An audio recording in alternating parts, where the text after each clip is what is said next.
Hello, everybody. Welcome back to the Bitter Rivals podcast, episode 114. Right? 13.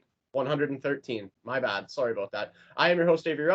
This is co-host Gitano, and we are powered by 91. And as always, as I mentioned on last week's episode, there were 4 Leafs games this week, so there's actually a lot to talk about, which is nice for a change because we were kind of grasping at straws last week to find Leafs content, but it is what it is. The weird scheduling is over, and it seems that we're back on a little bit of a regular schedule, which is nice to see. So this week consisted of a trip to New York, in which we played on back-to-back nights, both New York teams. Then a wild game against the Columbus Blue Jackets, most of which I'm sure Leafs Nation turned off after the second period. And then an absolute shit kicking of the Pittsburgh Penguins last night. We put up a touchdown on them, 7 goals. Touchdown and the point after. We shit on them. So let's get started. We'll start with the first game against the New York Islanders. Honestly, competitive game, went to overtime. Leafs get a point. Kind of happy with the point. You probably want to see them beat a team like the Islanders, but it is what it is. Then when we went into New York the following day, Shesterkin did not have his A game. That is something I can tell you for free. And the Leafs put up a touchdown on the Rangers as well, winning 7-3. That was a very complete game that they put together, and they looked really, really good. And especially against that Rangers team, who we've talked about is very good. Like they have one of the better ones in the league. One of the better teams in the league, absolutely. And to do with them what we did that night was fantastic. Let me just check the box score. I forget goal scores in that game. Austin Matthews had 2 goals and 2 assists in that game. I believe Mitch Marner also had 2 goals and an assist. Yes, he did. Austin Matthews is once again showing that he's the best goal scorer in the world. Like, by far the best goal scorer in the world. He's just... What really is happening, too, with this guy is he's scoring in some of the most clutch moments. Like, if I'm not mistaken, that game against the Islanders, is that the game that he scored with, 5 seconds left? Yeah, for John Tavares' thousandth point, right? Yes, it was that. So, but I forget, did Matthew score? I think it was Willie who scored. Yeah, I know he got the Tavares got the assist on it. That's all I know. Yeah, Matthews had a goal earlier in the game against the Islanders, but or maybe, yeah, no, it was Austin Matthews, 100%, and he's scoring at just the most clutch times. He scored 2 goals in the final 3 minutes against Columbus to tie that game. We'll get to that. That's what I mean. He's not just scoring goals and padding stats. He's scoring goals at the most important times in a hockey game. End of the game.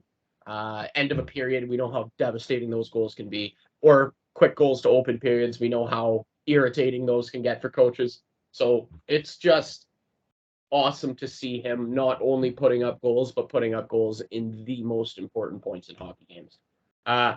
Let me talk about that Columbus game, because that was absurd. Talk about a tale. People are saying tale of 2 teams. That was a tale of 4 teams, because Columbus was unreal for 40 minutes. You got to give credit where credit is due. They played very good. Samsonov stunk. Was not great. And they left him in for all 5 goals. Did not pull him, which I liked. Let him battle it out. He needs it. So sometimes you got to do that, though. Sometimes you got to tell a goalie, you got to battle it out. This is you. This is your fight to win here. Exactly. Nobody's coming in to save you. You got to figure it out. And he was solid in the third period. Got to give it to him. Honestly, didn't like the overtime goal that Columbus scored. I thought that he probably should have had that, especially after letting those 5 in. You want that goalie to make a save in that situation for you. You know what I'm saying? But yeah, that comeback in the third period, Columbus, that's what I mean. It's a tale of 4 teams, because you have the Leafs stunk and Columbus ruled for 40 minutes. And then they it was like Freaky Friday shit, dude. They switched places. The Leafs for 20 minutes in the third period looked like the Harlem Globetrotters, and they were playing a junior C team. That's what it looked like. Hey. Put some respect on junior C teams, bud. Yeah. But I'm telling you, man, it was one of the most wild games, just in terms of momentum shift I've ever seen. And they almost, if they finished it, I believe it would have been the first time in like 30 years that a team has come back from 5 down in the third period and won. Which maybe in regulation. I know the Habs did it against the Rangers in like 06, 07. Like Koivu and Kovalev and Michael Ryder scored. They won in a shootout though, so I don't know. Do you know what? I don't think it was from 5 down. I think it was from down 5-0. You know what I'm saying? Like, you know the difference of what I'm saying? That's what it was. It wasn't from like coming down from a 6-1 deficit. It would had to be like 5-0. Like they had been shut out to that point in the game. Yeah, and then last night against Pittsburgh was like just chef's kiss. Like chef's kiss. That game was perfect. Sidney Crosby was throwing punches at John Tavares. He was getting pissy. It was so fun to watch. It really, really was. I got to give, like, for me, that game, and the reason the game went the way that it did is because of Matthew Nye's first 5 minutes. He looked like Austin Matthews. Like, that's like just the size and the speed and the quickness with which he was working was Austin Matthews. It was unreal to watch. So he scores an absolute beauty backhand shelf to open the scoring, and then didn't like a hit on Domi and beat the shit out of a guy. Like, that was awesome from a rookie. Like, that is all you can ask for from a guy like that. He is such a big body, and he used it to like all the ways that he needed to use it last night. It was just so nice to watch. And like I said, he set the tone, ended up with a Gordie Howe hat trick. My guy Matthew Nyes with the Gordie Howe hat trick. Boy, that sounds like I want to say that 1,000 more times. I got some I mean, you probably don't want him fighting too much, but he's a monster. If he turns out to be a Brady Tkachuk-like guy, I'll take it every time. I mean, every time. You know what I'm saying? Like, he's a monster. Use it. Same with Matthews. Like, Matthews leads the league in hits, and he doesn't get enough credit for that, but it's because he doesn't impose himself physically. Matthew Nyes imposes himself physically on guys. He just does. It's so nice to watch. Little bit of trivia for you. Last Leaf with the Gordie Howe hat trick. I'll give you 10 seconds. Inside the last 10 years or no? For some reason, I want to say Austin Matthews. You probably will never guess that this guy even was a Leaf.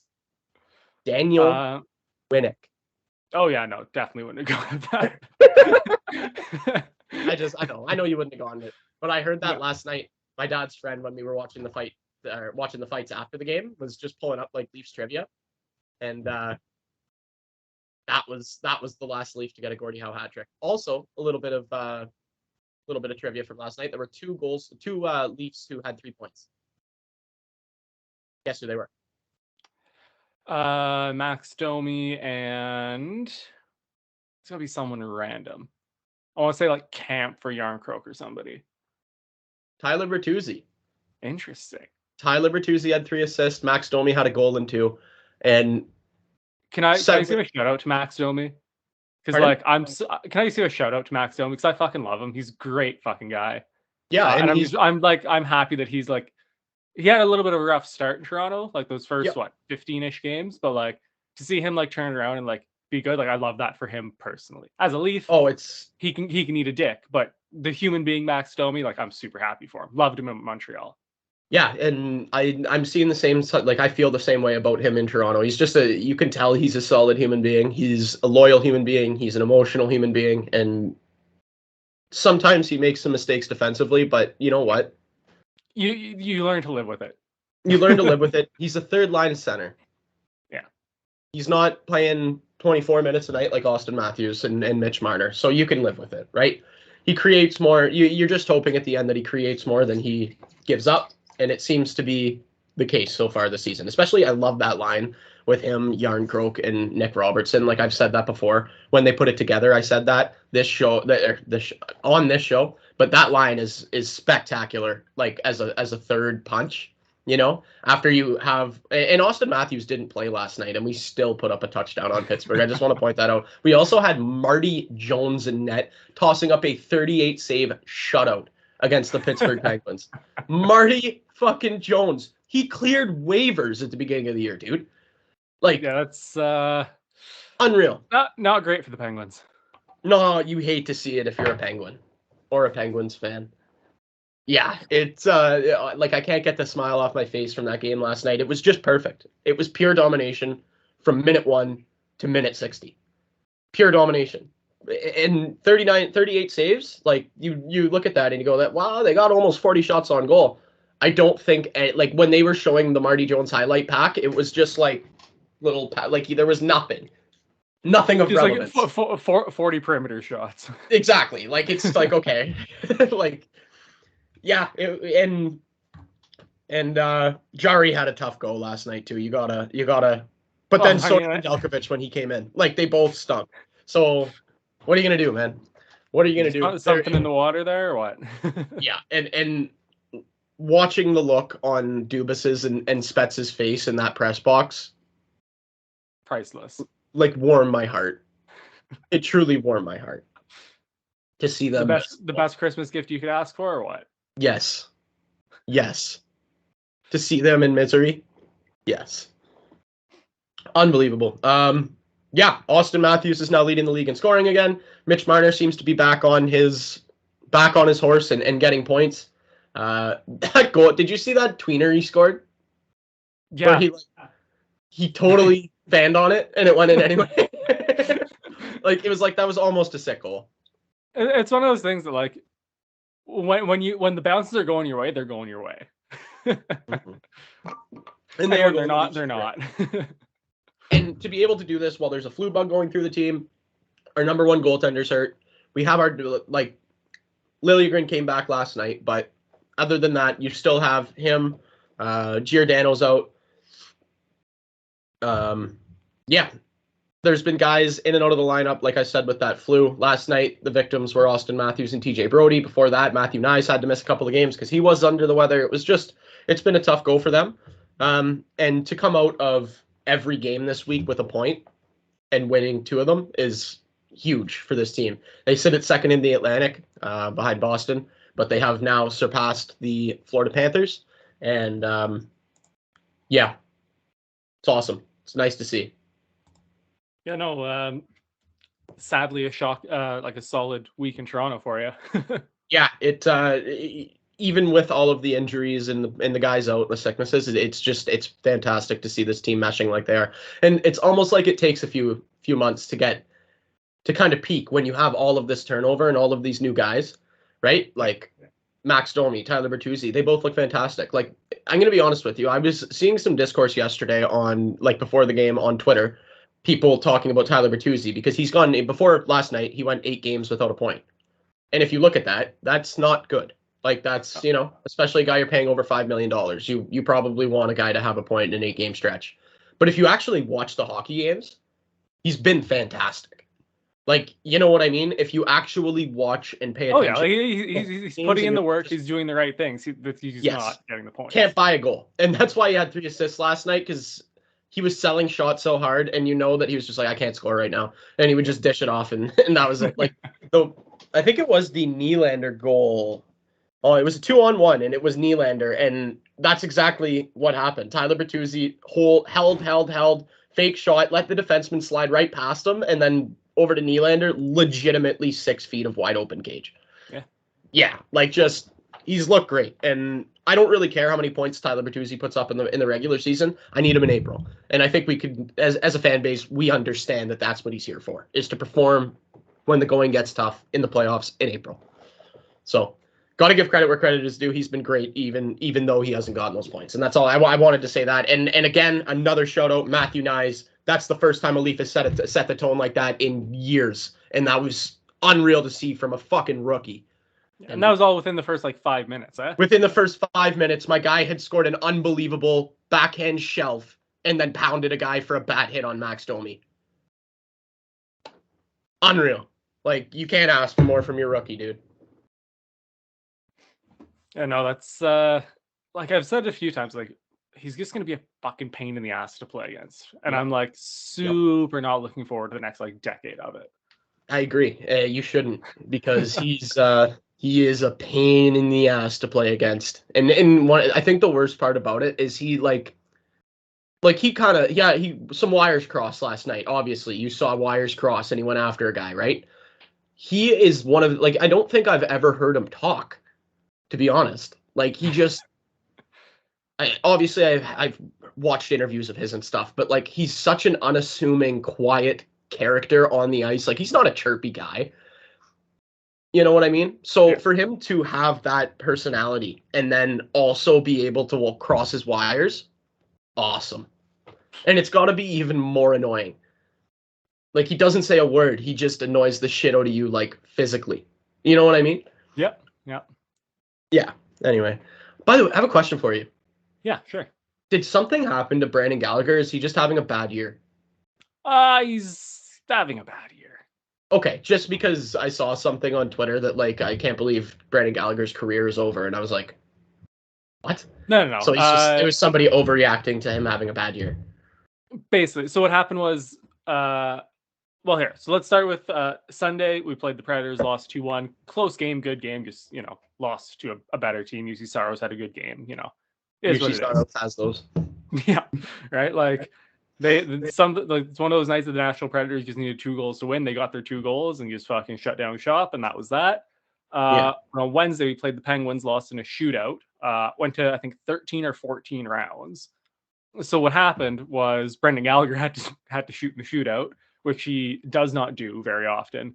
So as he was getting announced as the next shooter, he got a good round of ovation from the Bell Center crowd, and that's all it was. It was just he was like, that's one of those moments where you like appreciate, playing for the Canadians in the Bell Center, the fans, like how great they are. That was just kind of all that came from. Okay. I mean, like it is like, yes, he is like winding down in quotations his career. Like he's not. How old is he? Give me a second. I want to say early 30s. I think the tweet said 31, but I didn't want to be wrong, so I didn't say that. 31, yeah. Turned 31 this year. So he'll be 32. Wild. That's still pretty young, dude. Like John Tavares is. I mean, like it is, but you also have to remember like the style of play that he has played for the last and decade. Countless injuries that he's had also. Well, those kind of go hand in hand, right? Like I think he just played the 700th game a couple of weeks ago, and it's like those are 700 like battles. Like he fought and earned every single one of those. There were no easy nights in there. No, I would have to agree with you there. So you want to talk about something specifically here in Montreal?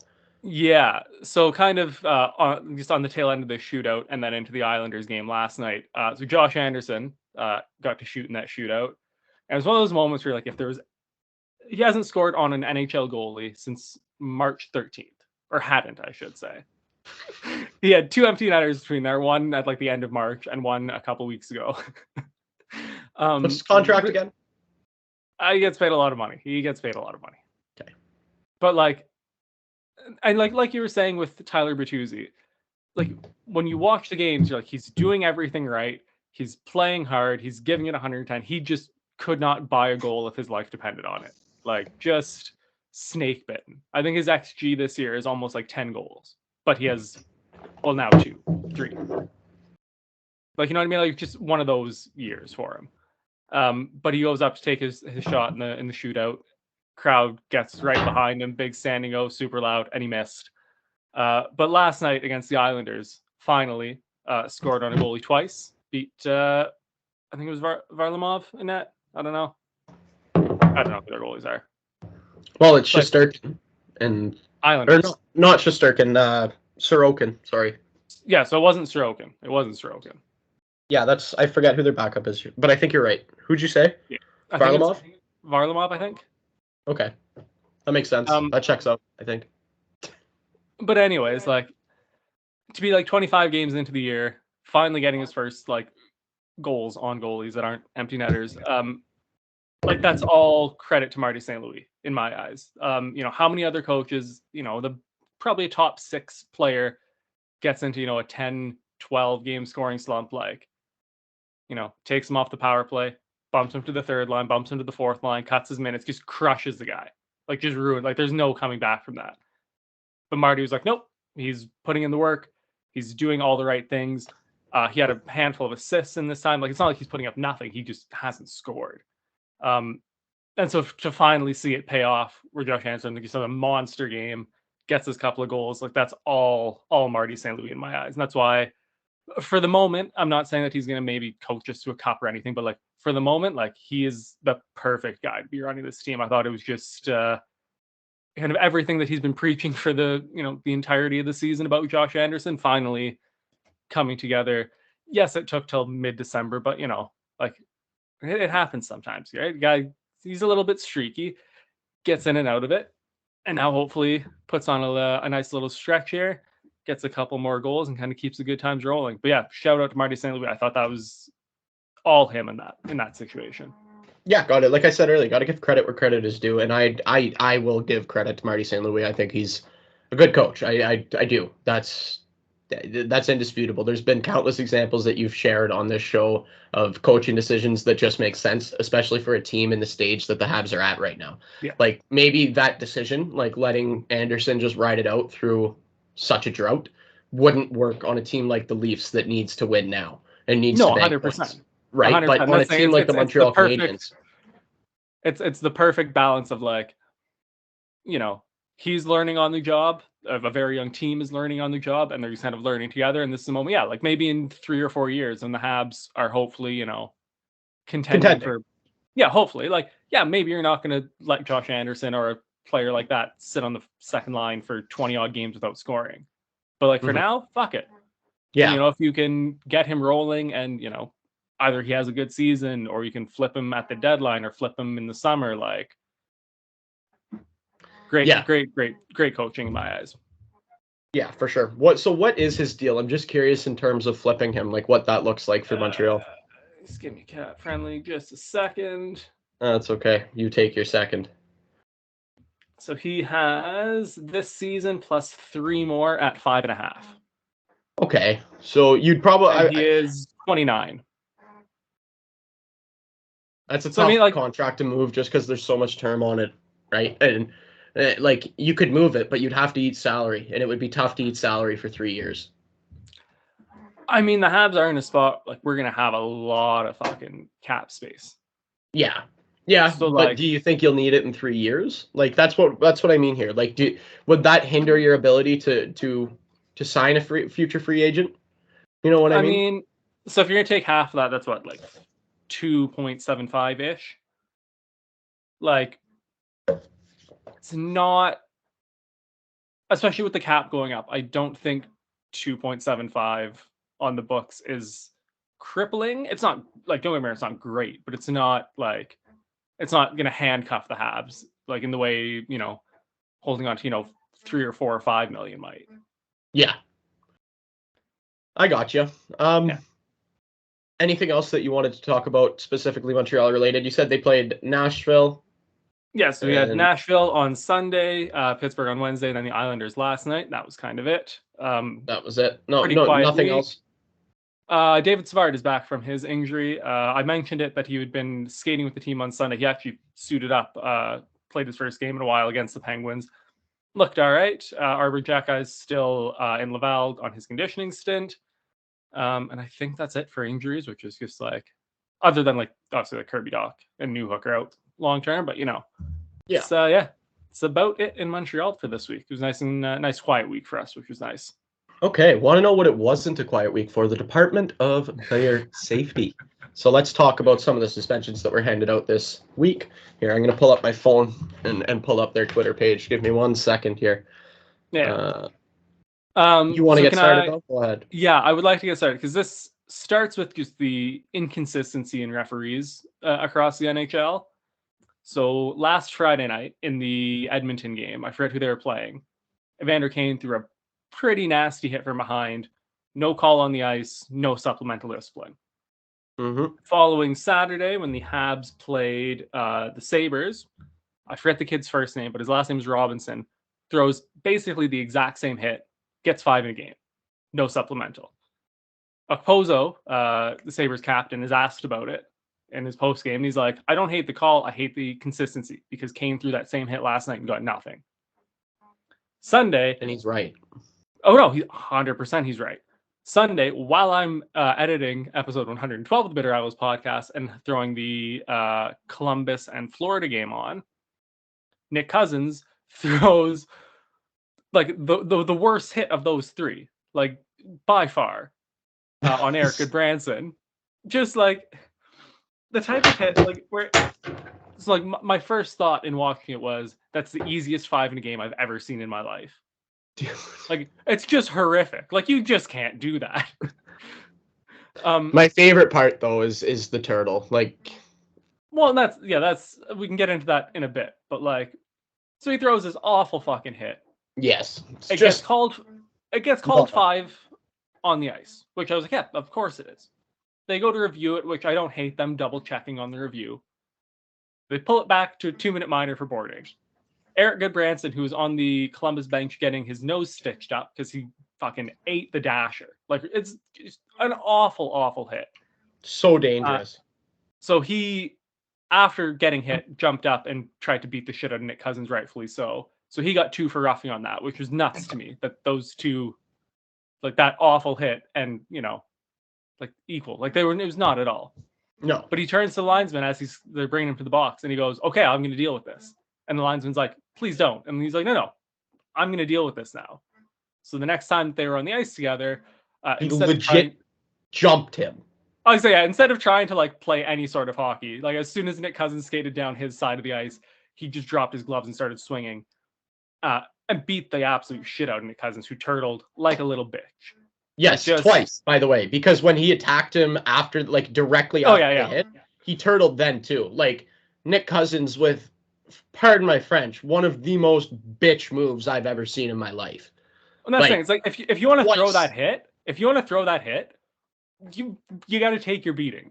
Well, like that's and he's sitting there like what he's insinuating. Oh, I didn't mean to. Doesn't matter. It doesn't matter. But also, you fully meant to. You literally fucking left your feet and flew into him. Like, how do you not mean that? Even if it was accidental, it doesn't matter. You still have to answer for it, dude. Yeah. Like, that's hockey. That's how hockey has always and will always work, especially when you have incompetent referees and incompetent departments of player safety. Then that's how justice is served. Let's talk about the Goodbranson suspension for his literal like hoodlum jumping of Nick Cousins, which was hilarious to watch. Yeah, so he got 2, 5, 10 in the game for that, which fair. You can't do that. Like you cannot do that. But the fact that Nick Cousins got a 2-minute minor for that and nothing else, no supplemental, it's just nuts to me. Like that's the exact type of hit we want out of the game. Like me and you have both said it a million times. We love physical hockey. It's great. It's awesome. We love big hits, but they need to be done safely. Yes. And fucking flying into a guy, 2 feet from the boards and smoking his face off the dasher. That's not it. That's like, it's just not it. Like that has to be 5 in a game and a suspension every time. If you want players to stop doing it, that's how you do it. Mm-hmm. And again, so Eric Goodbranson got a 1-game suspension for jumping Nick Cousins, which is fair because you also can't jump guys and beat the shit out of them. That is not allowed. No, like, so that's like, we're not going to sit here and argue that. Was it justified? Yes. Like, yeah. Should Eric Goodbranson have been in the position to have to do that? No, because Nick Cousins should have been tossed from that game and it should have been dealt with right then and there. Yes. And it would have been just over. But instead, no, the Department of Player Safety just, like the refs and the Department of Player Safety in general, just fucked it. Please tell me you saw Eeli Tolvanen dummy a ref from behind into the boards last night. No. How do you spell it? Eeli, E-E-L-I, Tolvanen, T-O-L-V-A-N-E-N. Like, he legit from about 5 feet from the boards just hammers him from behind. He's going for a player and it just misses. And like he dummies. You know what? I see nothing wrong with that, Ave. If we're going to go by the NHL ref standards, I see nothing wrong with that. Dude, Like the guy's neck was almost broken. Like, he obviously didn't mean to do it. Like, he apologizes and he tries to help him up immediately, but it was so funny to watch. No, yeah, like, so in the actual clip, the ref kind of just unintentionally gets between him and the guy he wants to hit. It's not great, but like, if you want to go by the NHL's fucking refs and Department of Player Safety standards, that's a perfectly legal hit in my eyes. That's a perfectly good hit. Couple feet from the boards, head first into the catcher, baby. Right on the numbers. Like, couldn't ask for a more fucking picture perfect clean hit than that. Yeah. If we're actually talking about picture perfect clean hits, man, Jake McCabe sent Charlie Lindgren, or is it Charlie? Ryan. Charlie's the Ryan. goalie. Charlie's his brother goaltender in Washington. Charlie used to play for the Habs. Yes. Yeah. Okay. So his brother Ryan Lindgren, he was sent to the Shadow Realm. That was one of the biggest clean hits I've seen this year. Like, there wasn't even like a scrum or anything after it, right? It was just like he just got Well, Zibanejad tried, but like Zibanejad's not going to fight Jake McCabe. No, and like nobody else up a little bit, and then realized nobody else backed the beef. Yeah, this is not a good call, and especially like it was like picture perfect clean, like shoulder to chest. Lindgren was not paying attention and paid for it. Like, that's 100%. That's what happened there. It was one of my favorite hits. Yeah. Honestly, I said this last night watching the Leafs game, and I know I've already talked about this today, man, but like watching Nyes jump a guy made me like that was my favorite. That was my favorite Leafs highlight of the year. Actually. Bro, like now you understand why I love Arbor Jack Guy so much. Because anytime he jumps someone, you're just like, fucking kill him. Yeah, like it's just like it sends a rush through my entire body to see like our rookie, albeit very large rookie, like attack grown men. Like it's unreal. It's literally same. Like literally it's same. Awesome. like I'm not kidding you. Arbor Jackeye stealing Zach Kassian's soul at center ice in the Bell Center last year was one of my all-time favorite Montreal Canadiens moments. Probably like an out-of-body experience for you, dude. Bro, like I still watch like that clip to this day because the fight is like 10 seconds because Arbor just fucking murders him. And I'm just like, if I need like a little boost, I'm just like, yeah, fucking Arbor Jackeye. Make hockey fun again. But like the thing with that is like Arbor Jackeye to this point in his career has not been dirty. No. He's physical. He's gonna beat the shit out of you, but he doesn't. I didn't like him throwing Reeves into the net. Fair, but like like at this stage in his career, that's like a one-off. Like he's only done it. Like it's only happened the once. It could just be because the play was behind the net. If that fight happens like by the hash marks, that probably doesn't happen, right? I know it was a freak thing. Like I'm not even thinking. Like if he continues to do it, then discussion is to be had. But like can you imagine if he like develops it like a WWE finisher and starts calling it like a specific name and like just starts pile driving guys into nets? I feel like if it happens like one more time, the NHL is gonna like clamp down on it. You know what I mean? 100%. Like you can get away with it once as an accident, like whatever. Speaking of Ryan Reeves, I'm sorry, and I know that like when guys get injured, it's not funny. That was the funniest injury I've ever seen in my life. What happened? Dude, he caught a rut in the ice and like skated feet first into the fucking boards. Like there was nobody around him at all. And he just skated feet first into the boards and like fucked up his ankle or something. And then dude. The best part is he's getting carried off the ice and fell down a flight of stairs. No, you're fucking pulling my leg here. There's no way this happened. Look it up, dude. It's so funny. Go to TikTok Tomar's page and just search Reeves and you'll see it. And it's the funniest fucking shit that you'll ever see. Like, I'm sorry. And like, it's kind of hilarious that all of these bad Treliving contracts are just getting burnt to like flames. Did you see it? Okay, I saw him run into the boards, yeah, but I'm looking for him falling down the stairs. Like it's here, let me see if I can find it. I'll send it to you.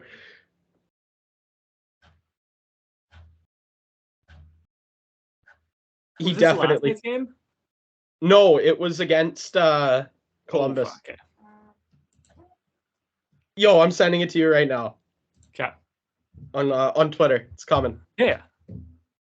There you go. He legit fell down the stairs. And, like, you don't wish an injury on anybody, right? But, like, But if man, you're going to get injured, at least have it be funny. like, that was funny. And I don't mind him not playing games, if we're being honest. Did you see it? I'm watching it right now.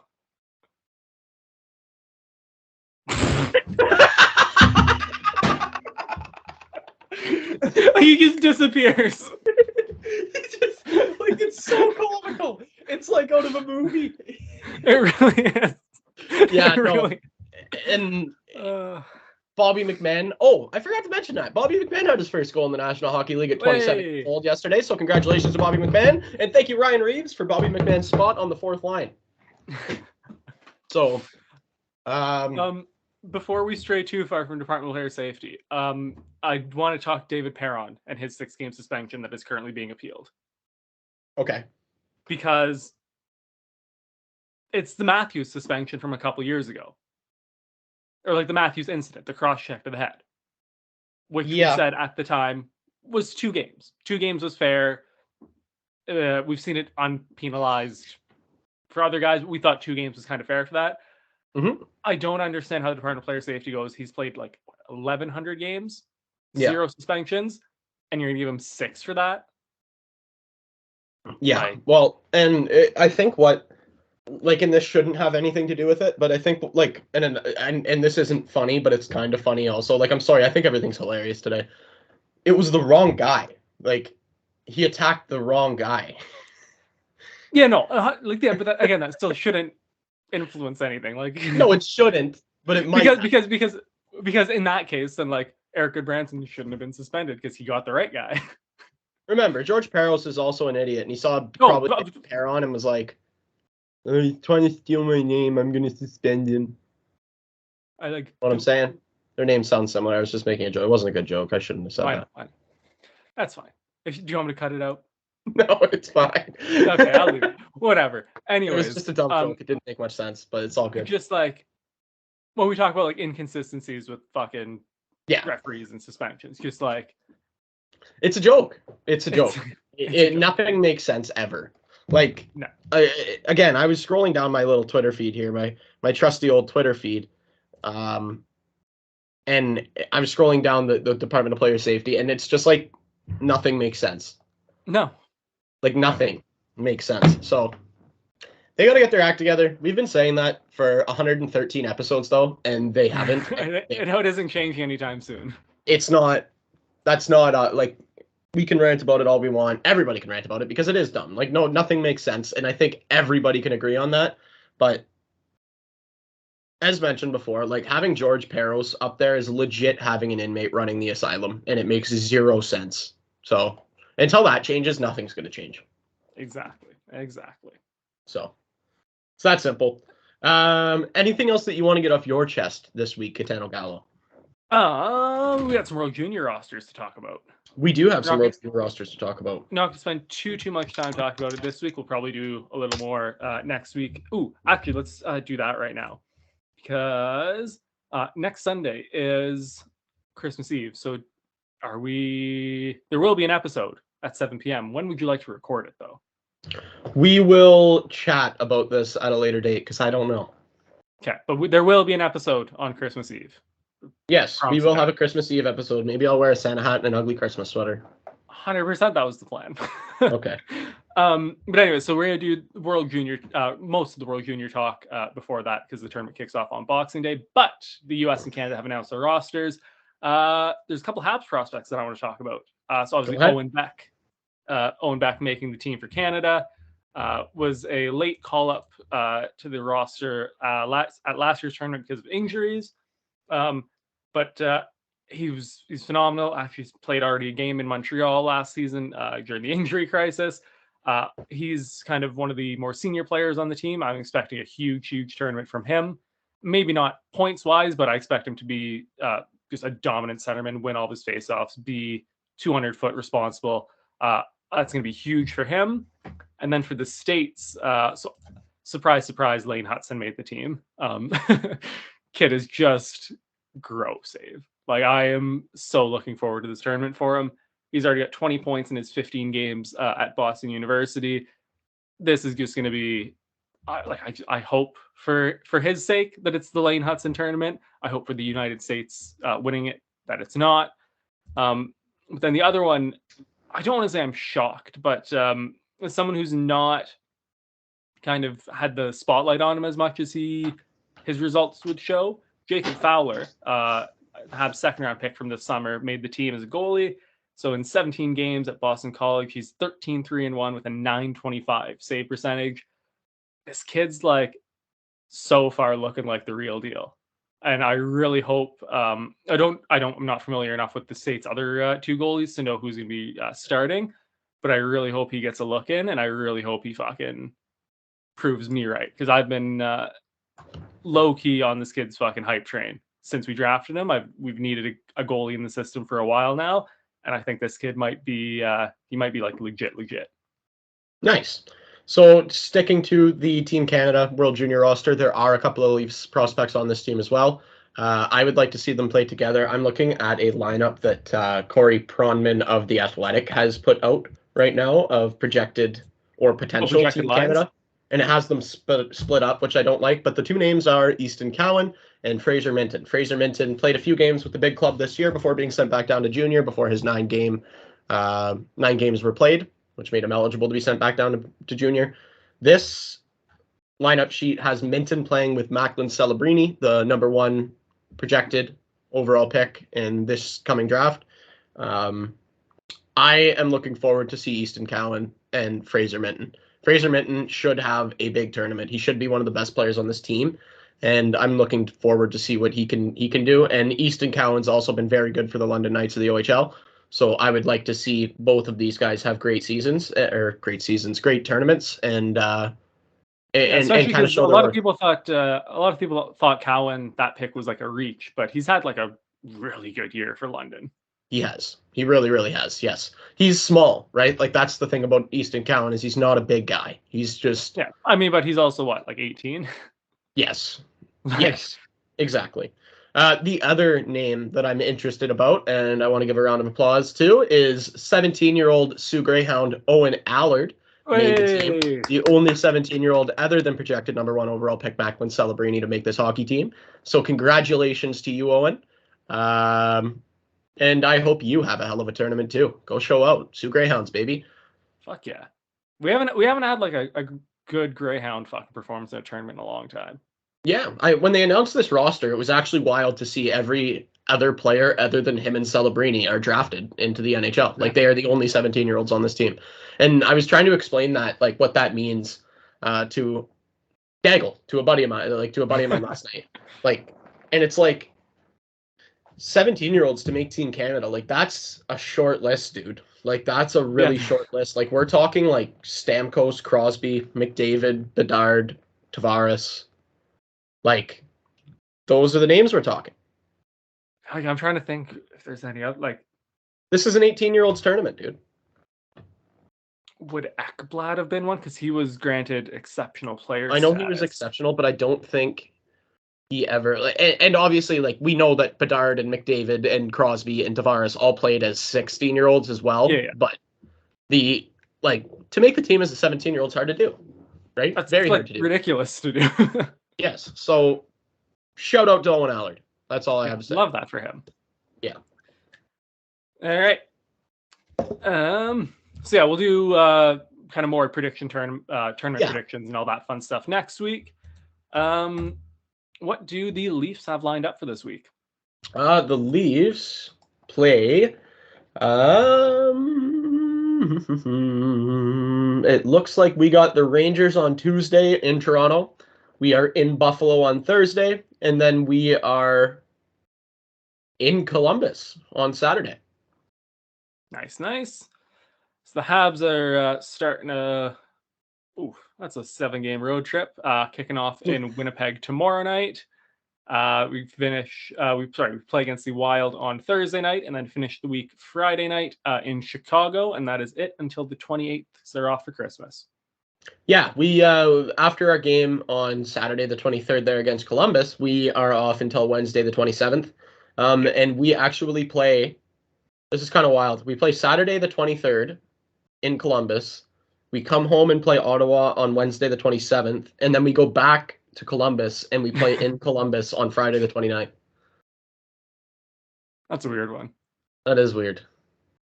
So, yeah, we're going to be seeing a lot of Columbus. Said, hopefully we fare better than we did this week.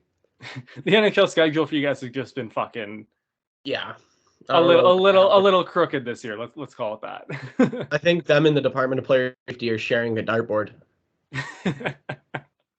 Just about. Oh my goodness. All right, Dave, I got nothing left. I think that's it for today's episode. That is it for today's episode. As always, thank you for listening. I'm your host, Avery. This is Gitano Gallo. Thank you to 91N for hosting us on their platforms. Give us a follow on all the socials down here. If you're watching, I'm pointing to them. Thank you again, and we will talk to you next Sunday.